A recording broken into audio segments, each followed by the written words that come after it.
hakuna kuurayirwa vana kuguruve nevakadzi asina kana mhosva kana nezvana kuita zvokuponda. Makatarisa uku mari dziri kubiwa, maminerals ari kubiwa nevanhu zvechokwadi vatinenge takatarisa. Welcome New Year 2026. Kuputsa nekuvaka. Ndokuti kune vana wese weZimbabwe, happy New Year. Asi tiri kuziva kuti tiri kuti hedu happy New Year asine misodzi pamatama. Ndini Dr. D. Asi nhasi ndikuda kupa shoko rimwe chete musi wa1 2026 kuvana veZimbabwe kana kuti mhuri yeZimbabwe, asi kunyanya-nyanya kuhurumende yeZimbabwe. Ndikuda kuti makurukota ese ehurumende eZimbabwe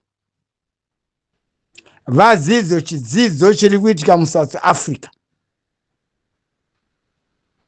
Muri kubatwa more than 1000 vana veZimbabwe, vamwe vari kungovharirwa muSouth Africa imomo, umwe aida kutodzoka kuZimbabwe obatwa kuzorerwa. Kune vana kuZimbabwe vari mumajere vakavharirwa asi hapana mhosva. Pavati vangovhurirwa muchidzokera henyu kumusha kwenyu, asi ari kupiwa punishment. Punishment iyi iri kubvazve kubva muhurumende yeZimbabwe iri kutongwa naMnangagwa. Mnangagwa naRamaphosa ngavagadzirise zvinhu zvavo nguva iripo. Ndati nhasi ndi1, ndini Dr. D. Nhasi ndi1 January 2026.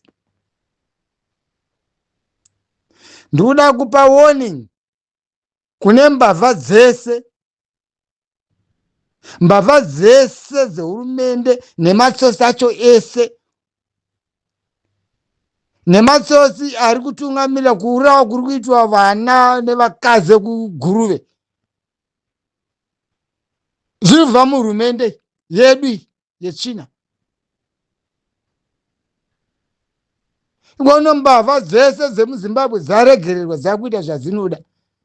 Ndakuti dziri kuziva kwadzakasamusana kuhurumende. Imi maminista, imimi veZimbabwe, zvamuri kuita izvi ndoda kuti mudzidze chidzidzo kubva kuSouth Africa. Chidzidzo chacho ndechekuti hakuna chisingaperi. Ndoda kupai mufananidzo watinoti pachirungu example. It's exemplary. Chiratidzo, mufananidzo wezviri kuitika. Kana muchiziva history yaVusimuzi Kate Mahlala, vana Vusimuzi Kate Mahlala ari papi nhasi uno? Ndati ifananidzo, asi imharidzo yandiri kupa kugovernment, masosi ese government, mbavha dzese dzehurumende idzi imbavha. But kune one achazoita fanika Kate Mahlala, Vusimuzi Mahlala, achinjwa zvejeri uku kuendesa uku, kusina zvekuti hakuna information. Munoziva zvinoita Mwari. Zimbabwe ndeyemwe ye mbuyane yandahasi benzi. Mofunga General Mkwananzi nemamiriri akaita South Africa ye haatyi kufa, asi aripo kampenyu, asi vamwe vari kuurawa, asi ari kuputisa zvese. Mashoko akuru anoti kwanzi ane chokwadi haararami. Ichokwadi. General Mkwananzi zvinhu zvari iye akataura ega kuti inoro ndikafa hazvina basa, asi kuti macitizens agare zvakanaka.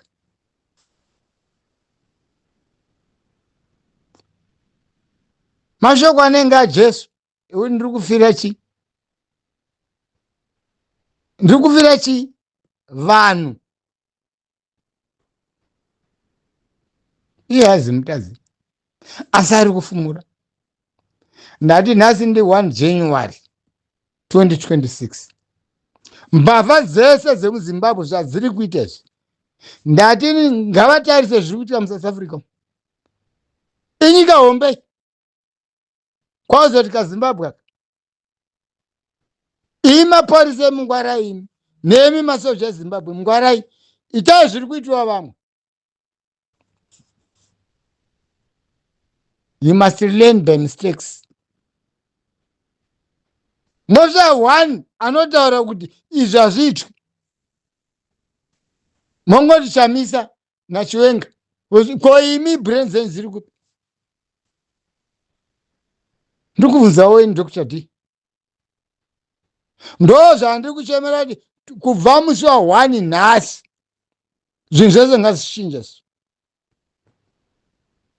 Hakuna kuurayirwa vana kuguruve nevakadzi asina kana mhosva kana nezvana kuita zvokuponda. Makatarisa uku mari dziri kubiwa, maminerals ari kubiwa nevanhu zvechokwadi vatinenge takatarisa.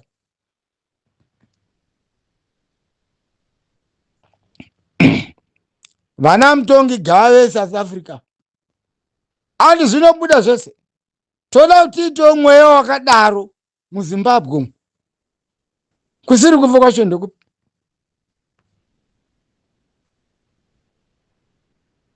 Mafunga zvana mukananzi hazi uri kunofiwa. Asi akada kuti even if you kill me, andida kuraramisa chi macitizens. Is he a politician? Is he a politician? No. Muporiso anenge aona zvinhu zvanyanya.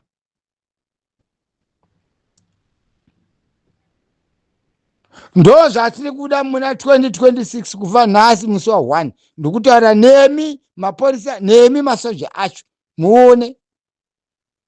South Africa is cool, andioneba andokwatiri kutizira kutiza nhamo yamuri kuziva kuti asi mbavha ndiani. General Mukwananzi akatiza here muSouth Africa. Auta arimo pamberi pe-commission of inquiry. Why not muZimbabwe? Ugwara hwacho hwanyanya mani, hwanyanya. Pangwato wansi anopenga.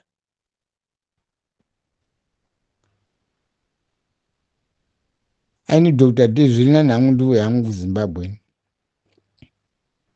Vandikande mavakaisa vamwe imomo. But siri chokwadi chichabuda. Luze kuti pari paketi Mashara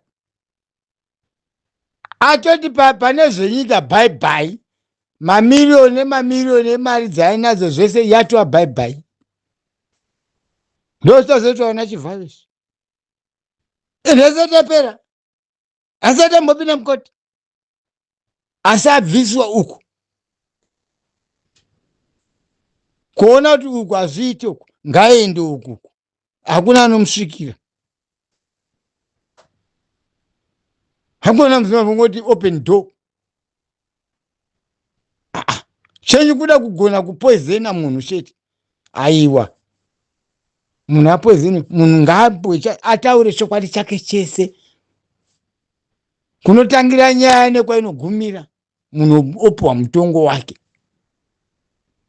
Ndo zvandiri kuda zviitike muZimbabwe, masosi ese, vana chimbavha, vana chivhayo, vana tagwirei, vanani impavha zega zega. Yatapera here kuSouth Africa. Hausati wasimuka musoro wenyaya apa. Asi vanhu vakazviona zvechokwadi. Vanhu kusakatika. Vangani vasakatika muZimbabwe? Vangani?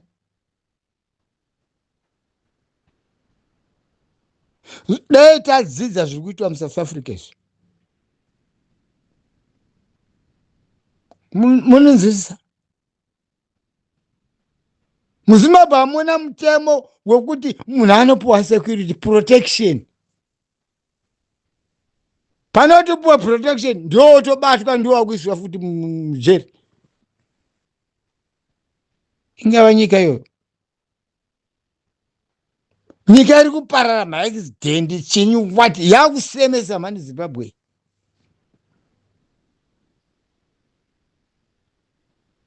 Atidi kuisa kuti kwanzi kupati tiri kuda ngatinanganei nembavha. Zvepati kana uri wekuzanu uchingoba pinda. Kana uri kuCCC uri mbavha pinda. Ndini Dr. D. Ndati nhasi ndi 1 January 2026. Ndikuda zvinhu zvichinji. Isusu ngatishinga manje kuti kwazi ndikati ningi mbavha. Handisi kutaura bato ini. Ndikutaura kuti ningi mbavha. Kana iri mbavha yebato saka bato racho rozopinda kakuti iwo kana iri mbavha yebato ko zvinge zvabva nekupi. Nyaya dzose dzobuda pachena. Ndini Dr. D. Mubanzisa. Imi vana veZimbabwe citizens. Ndini Dr. D ndiri kutaura. Ngatiite zvikuitwa paSouth Africa.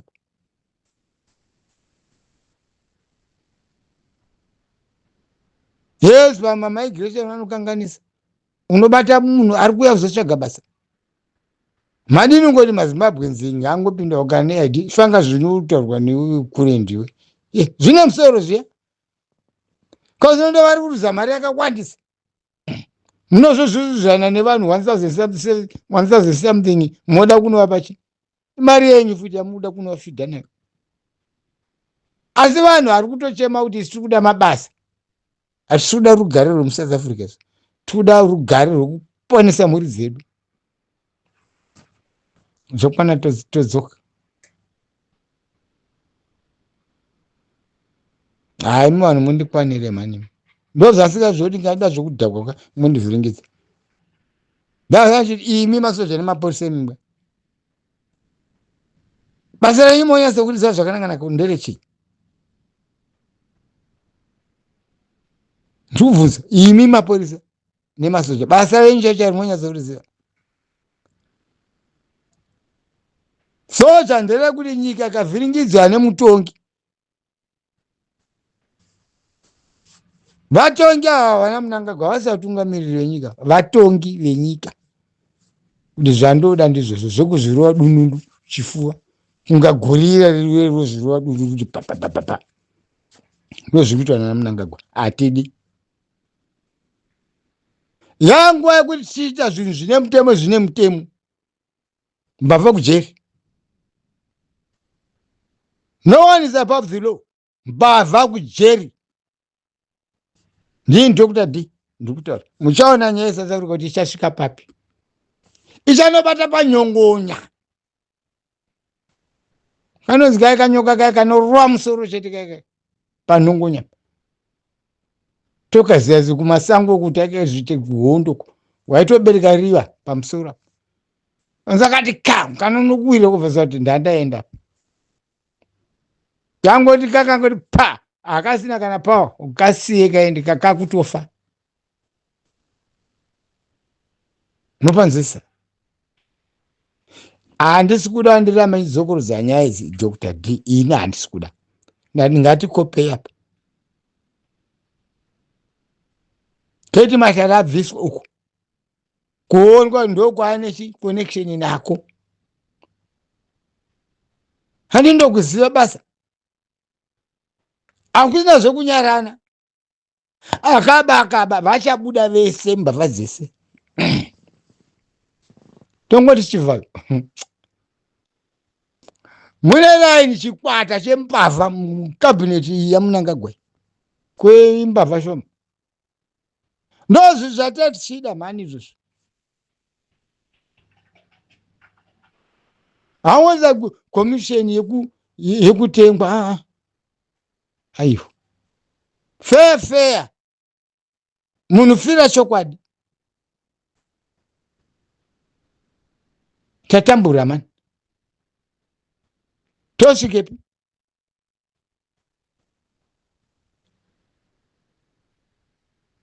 ndikubvunza tosvikepi chokwadi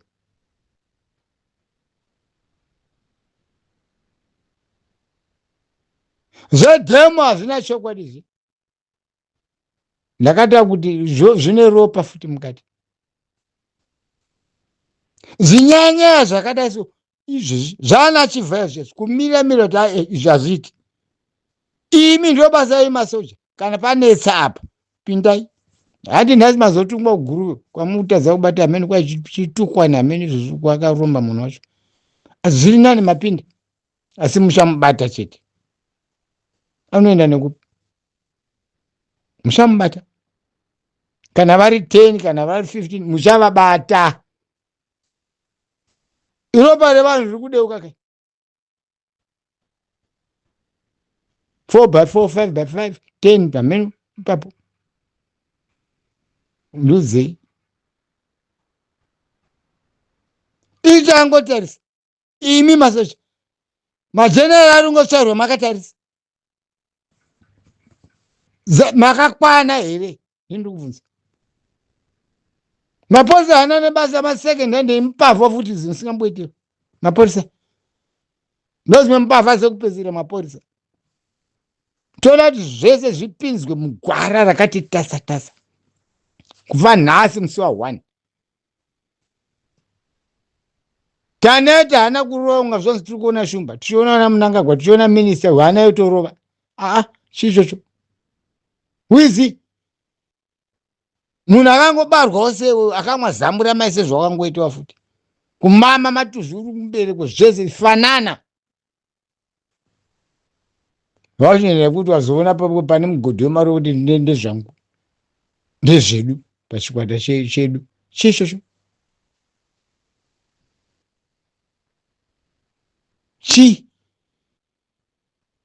zvimitemo zvacho zviri kuisiwa zvimwe hazvina kana nemusoro vanhu vakuisa zvimitemo zvacho vanhu vakatodzidza vamwe havana kutombodzidza futi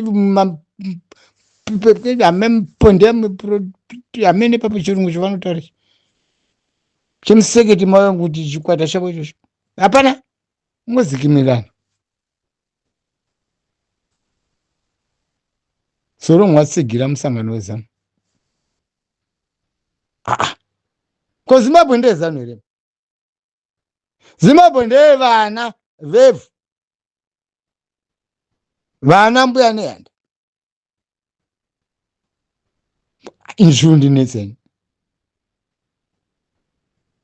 vani zvanitaura kakuti kana zvanetsa roma ikuu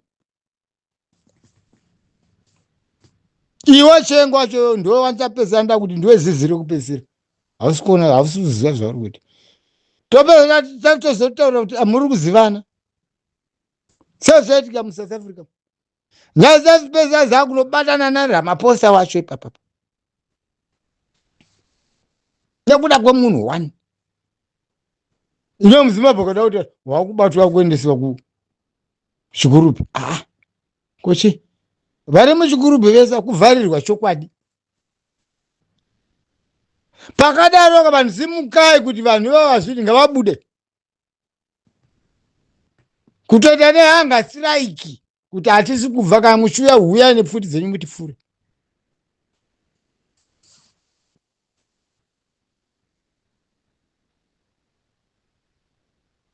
huyai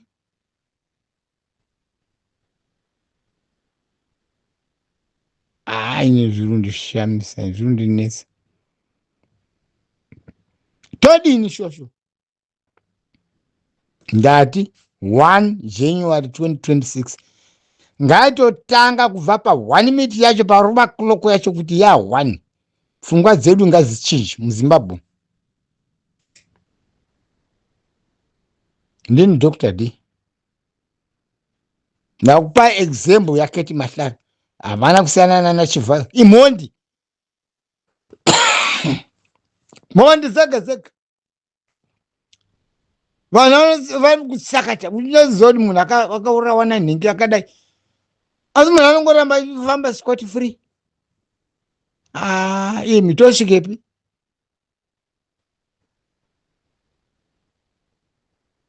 Takutomwa neshumba here inobhonga kana kuti kudi munhu akangoita sesu.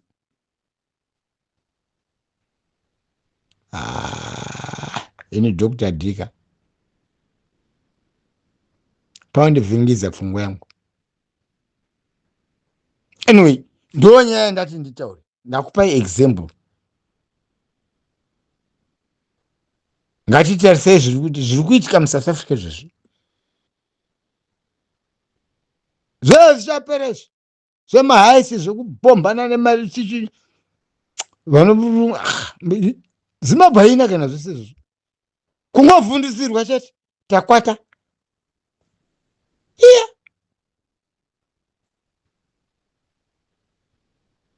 Inzati zanchitika. Hondo haisati yapera. Hondo chacho yekusango yeka haisati yapera. Ichauya mutaundi ichatambirwa pachirungu. Haisati yapera hondo yeZimbabwe. Kusvika zvanaka. Vachatiza ndo zvandoda.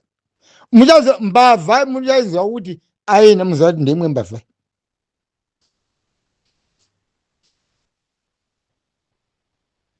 Toda kuti zvese zvema offshore bank accounts, offshore zvichitenga zvikepe zvenyuko mene koko. Zvinopera. Everything must come to an end.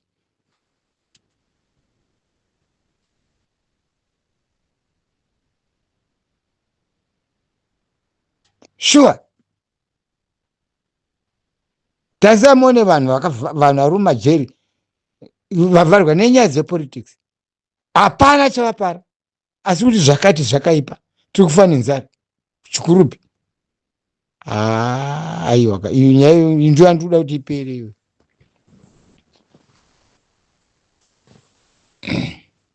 Aiwa. Kana zvaipaka. Unotambiwa hondo physical chasho. Asi rapaziwa majeri avanhu akabuda kunyatsa kuipa magwara vanhu ava vari kutivhundisira. Ndiri kutokuzake Dr. D. Magwara ekupesira asi tiri kuvhundisirwa chete. Unga mupolisa unorova vanhu 6 nemboma, mupolisa 1 vanhu makatarisa. Munhu anobatiwa kunokandiwa mubhutu asi vanhu makatarisa. Asi ande kutotora mavhidhiyo munhu achienda. Ndazviramba inini Dr. D. Ndati ndiri kuti zvipere. Okay, vanzwa mashoko vanzwa. Asi handisi kupenga. Dai ndaipenga ndiri kugoma kunoti homu. Asi vanonzwa vanoona picture yandiri kutaura iyi. Kuti zveshuwa muZimbabwe ichina. Black country. Nechina. China pfungwa dzevanhu vegovernment. Hakuna kuti ani. Shiti dzevanhu vanozana.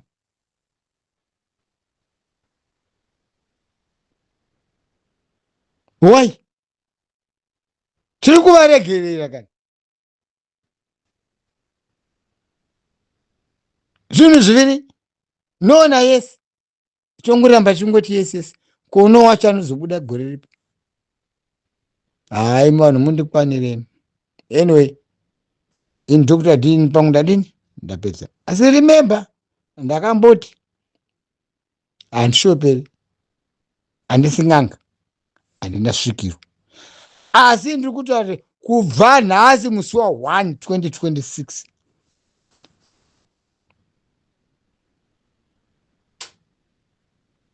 Handizomboda kusvika kwese kunana June. Ndini Dr. D. Mashoko andiutaura ndiri kungwadzai vana veZimbabwe. Kunyanya imi mafano wemitoriro imi. Nemafana vechisoja imi vadika Mungale makatora nyika kudhara ndimune futi atazamone vana shefu venyu vari kungokukurwa nhasi makurovera vana Tagure Isutu mamai manji Sarutu vana Chivhayo. Who are those people? Nemo futi maovetereni acho vamwe vacho futi munopenga vamwe vacho amba vasara musima uovetereni mani musara ndibatira pa ndakabva kokuhondo manini stupid dzavanhu. I'm 70 years of age now ini. Onza kamwana kazuru kwanzi ndandiri kuhondo kupi kwacho? Kupi?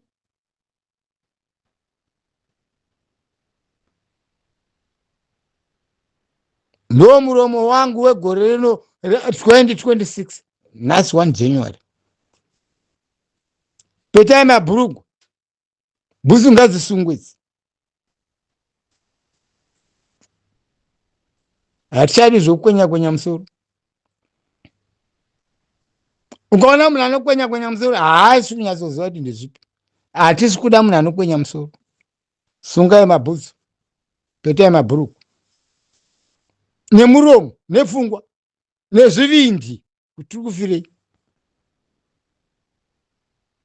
Eka imafana masoja imimi futi munazomana apa mimi azimbotori kana 4 hours manizi makaita seko makadhiswa chikuna munangagweni majenera enyu ari kungopera makatarisa.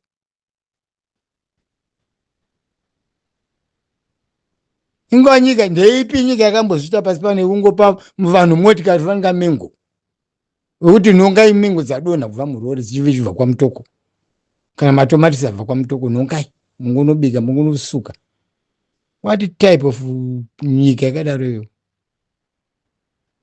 Ndati zvigume zvakatoguma nezuro musa 31 kubva nhasi today 1 2026 ndoda kuona change. Nasi mutumwe ayo sindiri kuuzai izvezvi zvekuti kwanzi chicha zvekurerwa kuti kwanzi vazodino futi munadzo mani asi udambonzwa zvinotenderedza musoreni futi munadzo. Hondo yacho muchada kuzoirovera kupi? Imwe afana vechisoja muhondo yacho muchada ndo hondo iyoyi yamakapindira yekugadzisa nyika ndo basa renyu. Zviri pamutemo pasi rese.